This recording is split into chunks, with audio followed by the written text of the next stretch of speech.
우리는 지난 주일 말씀을 통해 여호수아의 명령과 이 명령에 대한 이스라엘의 결단과 선택에 대해 살펴보았습니다. 이스라엘의 결단과 선택은 오직 그들을 인도하신 하나님의 은혜 안에서 마땅히 요구되는 반응들이었습니다. 우리가 어제 아침 기도의 말씀에서도 베델로 올라가라 라는 하나님의 명령과 이에 대한 야곱의 선택과 결단도 살펴보았습니다. 우리는 야곱의 결단과 선택이 은혜를 베푸시고 은혜를 기억하게 하시는 하나님의 은혜 안에서 나타난 은혜로운 결단이었다는 것을 보았습니다. 오늘 본문 로마서 6장에서도 동일한 명령이 등장합니다. 19절 말씀입니다. 너희 육신이 연약함으로 내가 사람의 예대로 말하노니 전에 너희가 너희 지체를 부정과 불법에 내주어 불법에 이른 것 같이 이제는 너희 지체를 의에게 종으로 내주어 거룩함에 이르라. 너희 지체를 의에게 종으로 내주어 거룩함에 이르라 명령하고 있습니다. 오늘 본문은 원래는 15절부터 23절이었는데 우리가 12절부터 읽었습니다. 우리가 오늘 읽었던 12절 13절의 말씀에서도 비슷하고 또 동일한 명령을 하고 있습니다. 12절 13절입니다. 그러므로 너희는 죄가 너희 죽을 몸을 지배하지 못하게 하여 몸의 사욕에 순종하지 말고 또한 너희 지체를 불의의 무기로 죄에게 내주지 말고 오직 너희 자신을 죽은 자 가운데서 다시 살아난 자 같이 하나님께 드리며 너희 지체를 의의 무기로 하나님께 드리라. 동일한 명령이죠. 너희 지체를 의의 무기로 하나님께 드리라.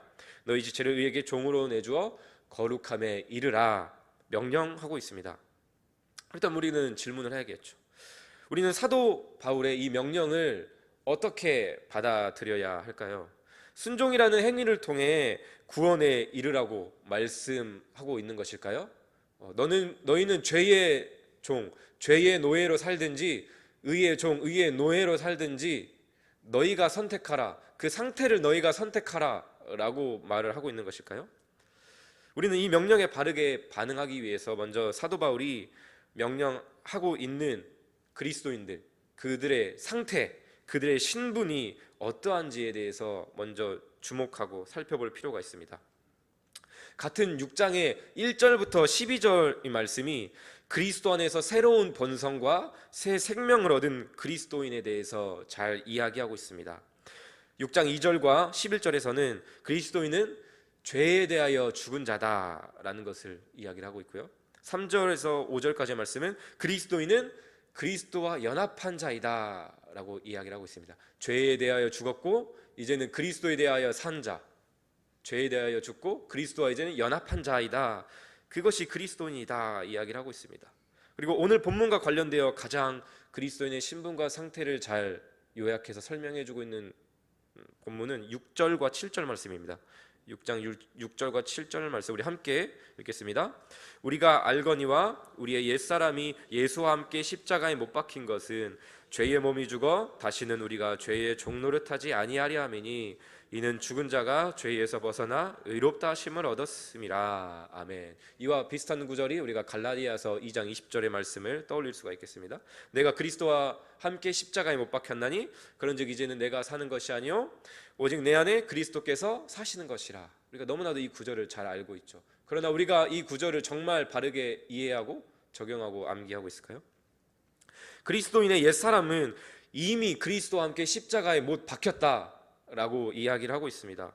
이 말씀은 단순히 현재 나의 삶 속에서 드러나는 나의 옛사람의 모습이 보일 때마다 이 말씀을 외우면서 자기 부인을 하고 그때마다 십자가에 못 박으라 라고 주신 말씀이 아닙니다.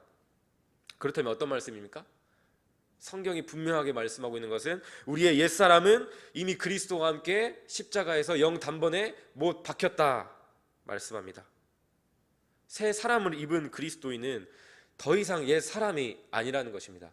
우리에게 옛 습성들, 죄악된 본성들이 여전히 우리에게 남아있지만 완전히 우리는 옛 사람이 아니고 이제는 새 사람이라는 것을 분명하게 말하고 있습니다. 완전히 새로운 본성과 새로운 신분을 그리스도 안에서 이미 얻게 되었다는 것을 우리는 기억해야 됩니다.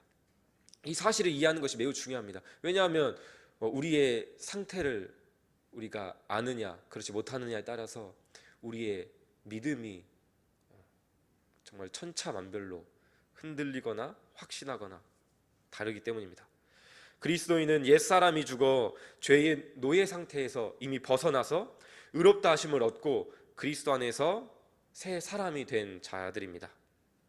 완전한 신분과 상태의 전환이 이미 그리스도를 믿은 그때에 일어난 것입니다. 이 신분은 다시는 바뀌지 않습니다. 그리스도 안에 있는 자는 영원히 하나님의 자녀요 의의 종, 순종의 종이 이미 된 것입니다. 이런 놀라운 변화가 그리스도 안에서 이미 우리 안에 일어났기 때문에 사도 바울이 14절의 말씀처럼 이야기하고 있는 것이죠. 죄가 너희를 주장하지 못하리니 이는 너희가 법 아래에 있지 아니하고 은혜 아래에 있음이라. 우리는 죄의 노예가 아닌 하나님의 자녀, 의의 노예가 되었기 때문에, 쉽게 말해서 이제는 우리의 주인이 바뀌었기 때문에 이제는 우리의 전 주인이었던 죄가 우리를 주장하지 못한다라고 이야기하는 것입니다. 노예는 어떤 자들입니까? 자신의 어떤 의지나 자신의 뜻대로 하는 것이 아니죠. 주인의 뜻대로 하고요. 노예는 한 번에 동시에 두 주인을 섬기지 못하죠. 우리가 그것들을 명심해야 됩니다. 우리가 전에는 죄의 노예였지만 이제는 의의 노예로서, 의의 종으로서 의의 주인만을 따른다는 것입니다. 그렇다면 그래도 여전히 우리가 이해되지 않는 본문이 있습니다. 그렇다면 15절 말씀에서 우리가 은혜 아래에 있으니 죄를 지으리오 그럴 수 없느니라 라는 이 말씀을 우리가 어떻게 이해해야 할까요? 우리가 예수 그리스도를 믿는 이후부터는 더 이상 그 어떠한 죄도, 신자는 이제 결코 어떠한 죄도 짓지 않는다라는 뜻일까요? 그런 의미가 아니라 이제는 은혜 아래에 있으니 우리가 더 이상 죄의 노예로서 고의적으로 고집스럽게 계속 죄를 지을 수 없다는 것을 의미합니다. 우리는 우리의 경험과 우리의 삶으로서 너무나도 잘 알고 있죠. 우리가 은혜 아래에 있지만, 예수님을 믿지만 여전히 우리가 죄를 지을 때가 있습니다.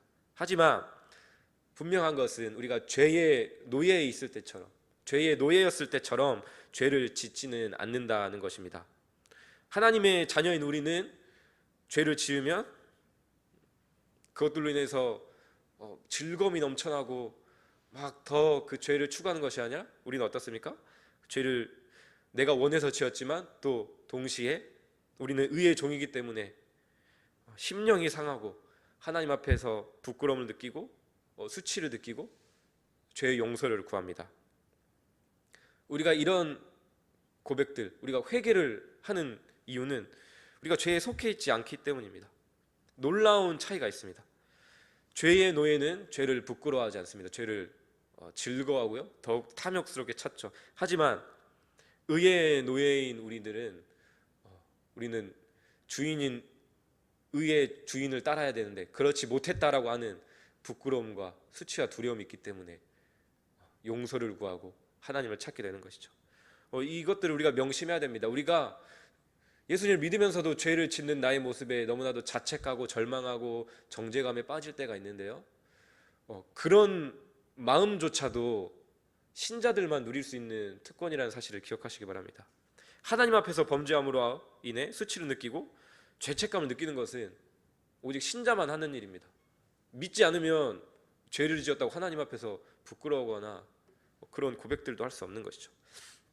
그리스도인은 그리스도 안에서 이미 새 사람을 입어 이미 의의 종이 되었다는 사실을 알고 있는 사도 바울은 하나님께 감사의 고백을 올려드립니다. 사도 바울은 여기서 아까도 말씀드렸다시피 너희는 의의 종이 될 것인지 죄의 종이 될 것인지 선택하라, 이것을 선택하라고 말씀하고 있는 것이 아닙니다. 이미 너희는 이전에는 죄의 노예였지만 그리스도 안에서 이미 의의 종이 되었다. 너희는 의의 종이기 때문에 당연하게 의를 선택해야 된다. 이거를 말씀하고 있는 것입니다. 사도 바울은 그렇기 때문에 마치 우리에게 이미 기정사실인 것처럼 너희들이 그 의의 종대로 의를 따라 행할 것을 미리 알고 이제 감사의 고백을 올려드립니다. 17절 18절 말씀입니다. 하나님께 감사하리로다. 너희가 본래 죄의 종이었더니 너희에게 전하여 준 바 교훈의 본을 마음으로 순종하여 죄로부터 해방되어 의에게 종이 되었느니라. 사도 바울은 반복적으로 과거와 현재의 상태를 비교하며 대조하고 있습니다. 예수 그리스도를 믿기 전 너희는 본래 본래 죄의 종이었다. 하지만 18절에 너희가 예수 그리스도를 믿음으로 그 안에서 의롭다 하심을 얻어 이제는 지금은 죄로부터 해방되어 의에게 종이 되었다라고 이야기를 하고 있습니다. 사도 바울은 계속해서 죄의 노예, 죄의 종의 상태는 이미 지난 옛 상태라는 것을, 과거의 상태라는 것을 이야기하고 있습니다. 그리고 19절에서는 그것들을 이야기하고 있죠. 19절에 전에 너희가 너희 지체를 부정과 불법에 내주어 불법에 이른 것 같이, 전에 과거의 불법에 내주었다라고 이야기하고 있는 것입니다. 지금은 아니다라고 이야기하는 것이죠. 20절에서도 너희가 죄의 종이 되었을 때에는, 21절에서도 너희가 그때에라고 말하면서 너희가 죄의 종으로 살 때는 과거이고 이제는 아니야. 너희는 더 이상 죄의 종이 아니야. 이제는 지금은 그리스도의 종이야, 의의 종이야 라고 말씀하고 있는 것입니다. 여러분, 이 사실을 아는 것이 너무나도 중요합니다. 우리의 행위에 따라 우리의 신분과 상태가 시시각각 변하는 것이 아니라는 것을 기억하시기 바랍니다. 예수 그리스도의 십자가 은혜를 믿은 우리는 그때부터 영원한 하나님 나라의 자녀가 되었습니다. 의의 종이 그때 이미 된 것입니다.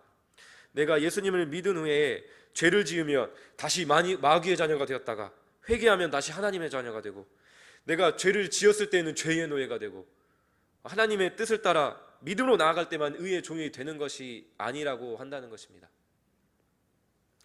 이런 식으로 우리 자신을 생각하는 것은 십자가 위에서 영단번에 이루신 예수 그리스도의 구속의 은혜를 욕되게 하는 일입니다.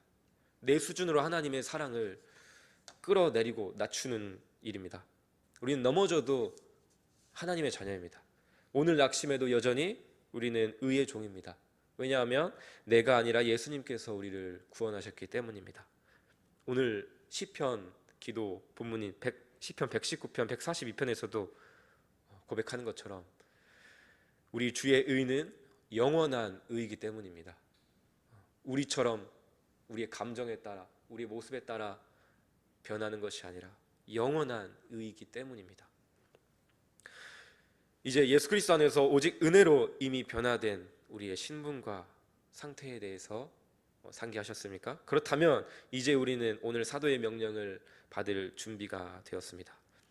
6장 12절 말씀입니다. 6장 12절 말씀 어떻게 시작하고 있습니까? 어떤 단어로 시작하고 있습니까? 그러므로라는 단어로 시작하고 있습니다. 익숙하지 않으십니까? 우리가 지난주에 여호수아 24장 말씀을 읽을 때 14절의 말씀이 어떻게 시작했습니까? 동일하게 그러므로라는 접속사로 시작했습니다. 저는 이 본문을 연구하면서 읽어나가면서 신구약의 통일성, 그리고 동일한 은혜와 이 명령의 원리를 살펴보면서 정말 그 하나님의 은혜가 우리를 향해 놀랍도록 그렇게 아름답게 비춰주시는구나라고 느끼면서 말씀을 준비하며 혼자 감탄했습니다. 우리가 여호수아서 24장 그러니까 1절과 13절에서는 600년의 역사 속에서 베푸신 하나님의 은혜를 말씀하시고, 14절에서 너에게 은혜를 이렇게 너희와 함께 했으니 그러므로 이제는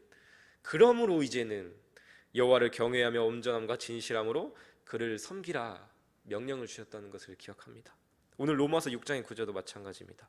1절부터 12절에서 먼저 우리에게 베푸신 은혜가 무엇인지, 그리스도 안에서 우리가 누리는 유익들, 우리의 변화된 신분이 무엇인지를 먼저 이야기한 후에 12절에서 그러므로 너희는 이렇게 행하라 명령하고 있습니다. 이렇게 이야기하는 것이죠. 그리스도인들이여, 그대들은 그리스도 안에서 이미 옛사람은 죽었고 새 사람을 입었습니다. 그대들은 이제는 더 이상 죄의 노예의 상태로 돌아가지 않습니다. 그리스도 안에서 이미 그리고 영원히 그대들은 의의 종입니다. 그러므로 이제 이야기 12절 13절 이야기하는 것이죠. 그러므로 너희는 죄가 너희 죽을 몸을 지배하지 못하게 하여 몸의 사역에 순종하지 말고, 또한 너희 지체를 불의의 무기로 죄에게 내주지 말고 오직 너희 자신을 죽은 자 가운데서 다시 살아난 자 같이 하나님께 드리며 너희 지체를 의의 무기로 하나님께 드리라 말씀하고 있습니다. 너희에게 이러한 은혜가 이미 허락되었기 때문에 그러므로 이제는 이렇게 행하라 명령을 주시는 것입니다. 은혜와 명령, 은혜와 그러므로 이 구조인 것이죠. 오늘 본문 17절, 18절과 그리고 19절도 이 은혜와 명령의 구조가 잘 드러나 있습니다. 먼저 은혜의 말씀인 17절과 18절 말씀에는 하나님께 감사하리로다 너희가 본래 죄의 종이더니 너희에게 전하여 준 바 교훈의 본을 마음으로 순종하여 죄로부터 해방되어 의에게 종이 되었느니라. 이미 허락된 그 은혜를 이야기하고요. 그러므로 이제는 너희 지체를 부정과 불법에 내주어 불법에 이르지 말고 너희 지체를 의에게 종으로 내주어 거룩함에 이르라 명령하고 있습니다. 말씀을 맺고자 합니다. 하나님의 은혜는 우리가 살펴봤던 것처럼 하나님의 은혜는 오늘 우리의 결단과 선택을 매우 쉽게 만들어 주십니다. 하나님의 은혜는 나의 선택이 내 본성을 거슬러 하는 선택이 아니라 이제 새 사람을 입은 자로서는 새 본성을 가지고 지극히 자연스럽고도 당연한 선택이라는 사실을 깨닫게 합니다. 죄가 우리의 주인이고 우리가 죄의 노예라면 어떻습니까? 우리가 죄를 선택하는 것이 당연한 것이죠. 하지만 의로우신 왕 예수 그리스도가 우리의 주인이 되시고 주인 되신 그리스도의 은혜를 입은 우리가 의의 노예라고 한다면 진정한 의가 되시는 예수 그리스도를 선택하는 일이 그 일이 우리에게 당연하고 자연스러운 일이라고 한다는 것입니다. 의의 종으로서 의를 따르는 게 당연한 거고 자연스러운 거고 죄를 짓는 것이 도리어 부자연스럽고 이상한 일이라는 것을 이야기하는 것입니다. 그렇습니다. 오늘 우리가 그리스도만을 따르기로 결단하고 선택하는 것은 은혜 안에서 지극히 자연스럽고 당연한 일, 그리스도 안에서 우리에게는 쉬운 일입니다. 그 은혜를 기억하심으로 오늘 하루를 나아가시길 바랍니다. 예수님도 말씀하시지 않습니까? 내게서 와서 배우라. 내 짐은 내 멍에는 가벼우니라. 동일한 말씀인 것이죠. 예수 그리스도 안에서 믿음으로 살아갈 때는 이것들이 너무나도 쉬운 일이라고 한다는 것이죠.